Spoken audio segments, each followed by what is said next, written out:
The benchmark 1990 is a way of indicating a dramatic change that's taken place between the United States and Latin America in the last 20 years. During the Clinton period, 1990 roughly, or even earlier, from the middle 70s to the end of the 90s, is the golden era for U.S. policy groups, corporate interests, banks, in relationship to Latin America. This is a period where over 3,000 public enterprises were sold off to private sector and mostly foreign capital within the private sector. This is the period when loans were made to Latin America that had no impact on development and were recycled back into U.S. banks. It was a period of pillage, gross, crude, primitive pillage, interest, royalties, transfers of wealth, large-scale illegal transfers of wealth by the wealthy in Latin America to U.S. banks. The growth of U.S. banking was fueled in large part by $200 billion a year transfers, and it wasn't all narco money. So we have this period of the decapitalization of Latin America. It was during the period of the return to electoral politics. And this was the slogan at the time that Clinton, we had free markets, he said, and free elections. And that's the golden rule for the new epoch in Latin America. The 1990s, however, was a disaster for workers, peasants, public employees, and the whole paraphernalia that we associate with marginal societies. Rural immigrants to the city, the low-paid, low-income service sector, domestic servants, gardeners, car washers, etc. During this period, ignored by U.S. policymakers, there emerged a whole series of mass movements. In particular, the landless rural workers in Brazil, who expropriated and settled over 350,000 families through direct action. This was the period when the Indian communities of Bolivia, Ecuador arose and began to challenge the dominant governments because they were being evicted and displaced from their lands by the mining company. This was the period in which this false boom in Latin America began to deteriorate. By the end of the 1990s, there was a whole series of social insurrections against elected governments in Bolivia, in Ecuador, in Argentina, and political explosions in Brazil and Venezuela. There was an attempt to overthrow the Chavez government that was defeated in 48 hours, a record in Latin America. Military coups usually last decades. So there was this golden epoch which marked the thinking of the great majority of Latin American people as the decade of indignity, the decade of plunder and pillage. And it was followed by this massive, extensive social upheaval throughout the region. In Argentina, I was there. I was working with the unemployed workers. It was like any revolutionary epoch. The middle class was impoverished. The banks froze their savings. They were literally unable to buy their meals. And they suddenly became radicalized on a massive scale, meeting in the streets and holding impromptu, what they call street parliaments. The unemployed blocked all the streets, major highways, and didn't allow any traffic to go to and from the factories. This period that lasted roughly from the 2000 to 2003 demonstrated that the neoliberal free market capitalism was dead. It was dead in the sense that it had no social basis to sustain any regime that was going to pursue that policy. And yet, these great social upheavals did not lead to a social revolution, even though they had programmatically positions, revolutionary positions. Now, one could discuss all the reasons why, that they didn't have a political leadership, that a movement is not a party, that they didn't have a vocation for state power. I talked to a Bolivian miner after they overthrew a government and they were massed in La Paz in front of the government palace. I said, why don't you take state power? And they said to me, and how do we rule? So you had this tremendous power to veto regimes, pro-US regimes, pro-neoliberal regimes, but an incapacity to substitute a workers' and peasants' government. In that space that was open between the fall of the pro-US regimes and with it, US prestige, influence, and whatever, there emerged a whole series of center-left politicians who articulated an attack on the previous period and the regimes responsible for it, put distance to the United States, but also contained, co-opted, neutralized the mass movements.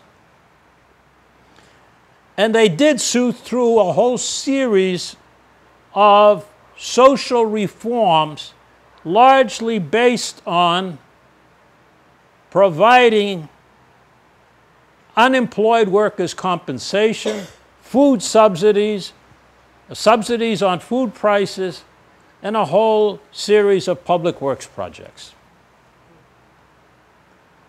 They were able to bring into the government in social development ministries and related positions some of the key leaders, or at least they were able to divide those radical movements. As a consequence of that, you had in place governments that had sufficient autonomy from the United States to begin to think about developing somewhat more independent policy. The second factor that intervened was the commodity boom that took off at the end of 2002, the agricultural, mining, oil prices that provided these center-left governments with sufficient resources to pay Peter and Paul. That is to subsidize the bourgeoisie, provide them with loans and financing to reactivate the economy, and also to make social concessions to the working class. The skyrocketing copper, tin, lead, soya, corn prices, iron, oil, gas, fed into the treasuries. And this further strengthened the independence of these governments, particularly as the engine of growth shifted from the United States and Europe to Asia. China became, as I'll discuss later, the main trading partner with Brazil, the biggest, most industrialized country in Latin America. After 70 years of predominant U.S.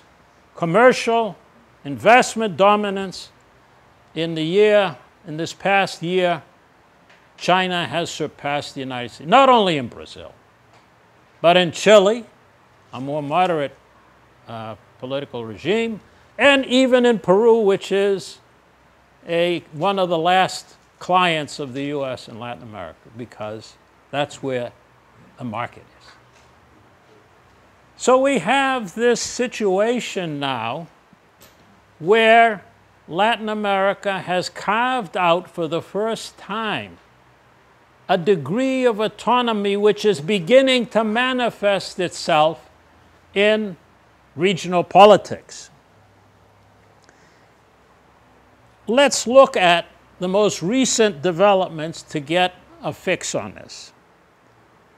We have, for example, 2 regional meetings just recently, the last couple of months. In April 19th and 20th, there was a summit of the Americas, a meeting of the political leaders of this hemisphere, where Latin America, 32-1, voted to integrate Cuba into the hemispheric countries. There's only one country alone. It couldn't even count on the banana republics. The banana republics are in revolt. Secondly, the U.S. didn't dare put forth its political agenda there. In other words, what's important is not what was voted on, it's what wasn't discussed. There was no mention of the Free Trade Agreement of the Americas, because everyone knew in anticipation it would be shot down. Then came the Organization of American States, used to be called the Organization of American Colonies. Once again, it took place in Honduras, of all places, emblematic of the Banana Republic. Zelaya, the new president of Honduras, is hooking up with President Chavez as part of a Caribbean petroleum trading alliance. In other words, the U.S. no longer sets the agenda and dictates regional policy, grosso modo. I want to underline that this relative autonomy of Latin America does not signify that we're talking about revolutionary governments. There are some, or there is one, in the region. But we're talking about the vast majority of regimes that are center, left, center, and even some who are rightist regimes. But cannot, even the last allies of the United States, Colombia, Mexico, and Peru, are not going to go to bat for Washington on issues where they're grossly outnumbered. Now, as I mentioned, we have to look at what is going on in Latin America among the established regimes. First of all, there are at least 3 new trade alliances that exclude the U.S. There's Mercosur, that has existed for the last 20 years, which brings together Brazil, Argentina, Uruguay, Paraguay, and Bolivia in a trading unit. There is the new and more radical regional alliance centered in Venezuela, including Bolivia, Nicaragua, Cuba, and Ecuador, which is developing joint ventures and other kinds of associations. And there's Petro-Caribe, which is centered in Central America and the Caribbean, what used to be called the U.S. patio, and based on Venezuela selling cheap petroleum, subsidized petroleum to these countries in exchange for some kind of services, in the case of Cuba, health programs, doctors, dentists, etc. George would appreciate that, that provide free medical treatment to all the poor people in Venezuela. So we have these three overlapping regional organizations that serve as a counterweight to US-centered trade relations. What I'm suggesting is these are all indicators of the relative decline of US hegemony and governance in the region. That is at the elite level. We're not talking now about civil society. We're not talking about mass movements. We're not talking about policy. We're talking about capitalist governments orienting policy largely toward developing capitalism, taking account their social and political history. Because at the back of the mind of these current rulers is the fact that in the background are the social upheavals of the early part of the decade that define certain parameters that you can't overstep. That if you push too far in this capitalist direction, you may get another December 20th in Buenos Aires. You may get the 203, 205 insurrections in Bolivia. You may get the Indians coming down from the mountains and taking over Quito, etc. That forms the background. That provides the social constraints on the kind of capitalism that's developing in the region. Now, what I think is important as we look at the electoral politics of the recent period is that every single election except one, US-backed candidates were defeated. Correa won in Ecuador. Chavez won the constitutional amendment allowing for re-election. We have the elections in Uruguay, Brazil, etc., Argentina, where the center-left candidates defeated right-wing pro-US candidates. We also have, outside of the electoral arena, an attempted coup against Evo Morales in Bolivia in September, financed by AID, National Endowment for Democracy, and a whole slew of NGOs that were operating with US funding and that engaged in violent activity.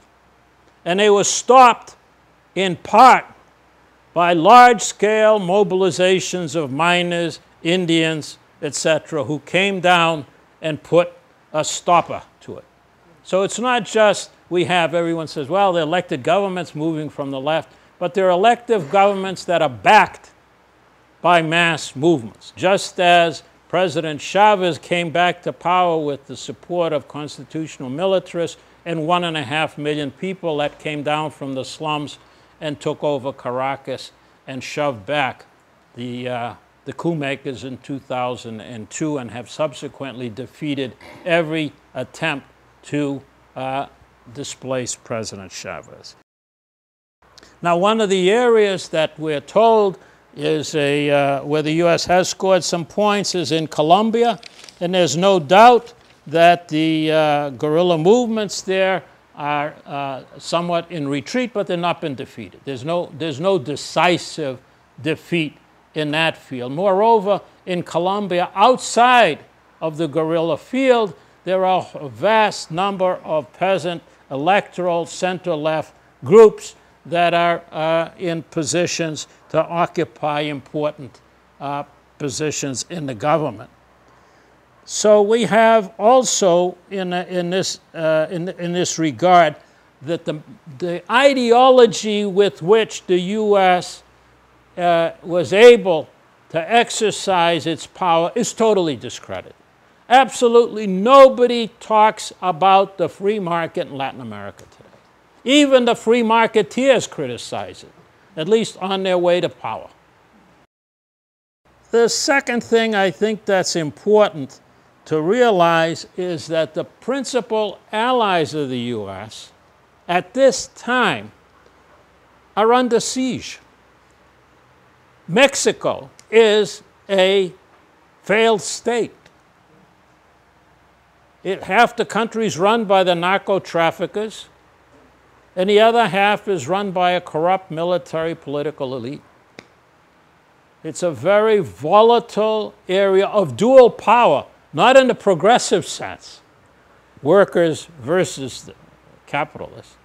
It's between the narcos and the corrupt ruling political group tied to the U.S. And the root problem cannot be solved as long as the political regime maintains its alliance with the United States, because the roots of the growth of the mass organizations of traffickers is rooted in the free trade agreement. Let me explain. Free trade agreement led to the bankruptcy of over 2 million Mexican peasants. Some of them came across the border, immigrants.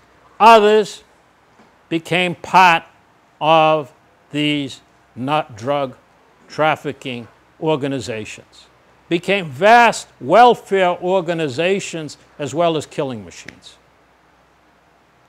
There is no alternative with the import of subsidized agricultural goods from the United States. You go to a place like Zacatecas, where I used to lecture. You go through village after village, and they are empty. Some of them have gone north, Chicago, Los Angeles, etc. Others have been recruited into the drug trafficking. Young men, especially between 20 and 30, not there. As long as you don't have a viable legal economy where people can earn a living, they're going to look to the alternative economy. The lucrative, well-paying alternative economy in Mexico today for poor people is the drug trade, unfortunately. Now, in the cities in Mexico, there are legitimate mass movements. I just got an email from the Electrical Workers Union. Just a few years ago, under a very conservative government, they attempted to privatize the electrical industry. And once again, the mass movements came into play throughout the country. They didn't engage in give-backs. The electrical workers didn't say, well, what can you give us in exchange for privatizing? No, they're not the UAW. They said no privatization, and they organized over 350 mass meetings all around the country and said, the day you sign the privatization, the lights go out in Mexico. All the lights. Not select, all the lights. And they stopped cold, a right-wing government at the moment. Now, they didn't reverse the entire political agenda, but again, it illustrates the veto power that remains among highly organized sectors, even in Mexico. So there is the U.S. principal ally south of the border, North America and Mexico. Now we have Colombia. Colombia is known as the death squad democracy. More trade unionists have been murdered in Colombia than any other country in the world. It's the most dangerous place for journalists and trade unionists. That government is sustained by Clinton first, and subsequently with Bush, and now with Obama. $6 billion in military aid engaged largely in counterinsurgency. They don't kill guerrillas. The guerrillas are armed. You got to go up in the mountains, the jungles. They're prepared. They've got lifetime of service, military combat. Who they kill are the peasants, the workers, who express sympathy, not with the organization of guerrillas, but with their program of agrarian reform, national public ownership of utilities and strategic industries, demilitarizing the country, etc. Human rights. And for that, each year you get 2,000 or 3,000 trade unionists, thousands of peasants killed, in order, as they say, to empty the pond to catch the fish. And so we have 3 million internal refugees crowding the streets of Colombia, which becomes a recruiting ground for the subversive organizations. That's Colombia. That's the prized ally of Obama as it was in the United States. At one time, Obama said he's going to deal with the human rights issue in Colombia. Now he's talking about promoting the free trade agreement with Colombia because he got nothing else going with nobody else in Latin America. The third ally of the United States is Peru. Peru, 4 days ago, Alan Garcia, a former social democrat, I don't know, he may be still a member of the Second International, it doesn't matter anymore, murdered 50 Amazonian Indians. I just wrote a short article on it. Because they protested over the giveaway of indigenous territories to the multinational oil companies, who are in the process of contaminating their rivers, the air, the water they drink, the rivers they fish in, etc. So they protested for 50 days. They blocked highways, and Alan Garcia said, quote, "These savages," that's the word he used, "these savages," he said, "need to be taught a lesson because the only way for Peru to develop is with the big investments of the multinational corporation. And all these poor peasants and Indians can do is invest a few centavos on their plots of land, and there's no future." So with that attitude, they sent in the police to break up the highway blockages, peaceful activities, petitions, visits to Lima, etc. They didn't even get the back door to the presidential palace.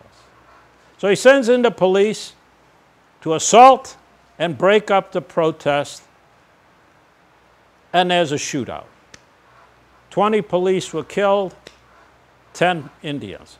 Now, the reason for that is many Indians are conscripted into the Peruvian army. And after they serve their time, they go back to their village in poverty. But they take with them some of their martial skills. And apparently they applied it. Subsequently, Alan Garcia sends in helicopter gunships, machine guns, armored carriers, and we know from reports that we've gotten from Peru that at least 50 Indians have been murdered, and there is not a single peep from that garrulous president that we have in Washington, who tells us every day how much concern he has for democratic values and social justice. Not a peep from that loquacious, eloquent bluff.